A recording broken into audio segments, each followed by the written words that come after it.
Review comics les mecs, mes dernières lectures, il y en a pas mal, voilà, pendant la canicule j'ai pas mal lu. On commence avec une toute petite lecture, c'est le One Bad Day Ra's al Ghul que j'avais gratuitement pour l'achat de 2 comics de poche. Les concepts des comics One Bad Day, c'est un méchant, Batman tombe dessus, il passe une sale journée. Là, il a retourné le concept. Batman tombe sur Ra's al Ghul, c'est Batman qui passe une sale journée. Donc, globalement, très bonne petite lecture. Ensuite, j'ai lu The Boys, tome 3, ça faisait un moment que j'avais pas lu The Boys. Et on est sur un assez bon tome, je vais pas rentrer dans les détails parce qu'à chaque fois que je parle de The Boys, TikTok me shadowban. Ça donne envie de lire la suite. En vrai de vrai, c'est un tome assez simple. Voilà, il se passe pas beaucoup de choses, mais en même temps, l'histoire avance bien, donc je suis assez content. Il y a pas longtemps, je vous avais parlé de Nightwing tome 1 et 2, comme quoi j'avais adoré, etc.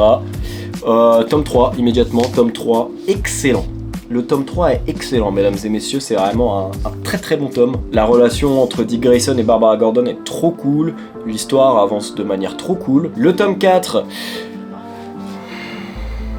Ouais, bah le tome 4 quoi. C'est assez terrible qu'on passe de 3 tomes excellents à ça. C'est un tome, tu peux te dire de transition, tu vois, parce qu'il se passe pas grand chose, on a beaucoup d'histoires annexes, de quêtes annexes qui viennent se foutre là, mais dans l'histoire principale, hein, c'est pas des issues Taizin ou quoi, non, c'est vraiment dans l'histoire principale, il y a des quêtes annexes qui se mettent, et c'est pire dans le tome 5. Le tome 5 est pas bien.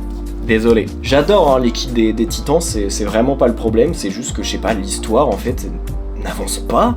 C'est bourré de quêtes annexes, et des quêtes annexes nulles en fait.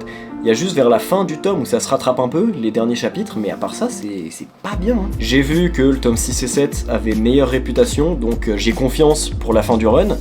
Mais là, ouais, le tome 4 et 5, ça a été compliqué. Et pour finir, Batman No Man's Land, tome 1, donc voilà, c'est en format paperback avec énormément de pages. Et c'était plutôt cool, voilà, on assiste à une Gotham qui est vraiment à bout. Il y a des alliances qui se créent, tu te dis, mais jamais de la vie, sans tremblement de terre, il y aurait eu ça. Donc c'est vraiment très cool, je trouve. On a vraiment des nouveaux persos très cool. Il se passe trop de trucs bien, genre le JCPD qui devient vraiment une milice assez brutale, assez cool. Batman No Man's Land, du coup, j'ai lu un tome sur 3 et pour l'instant je vous le recommande de fou.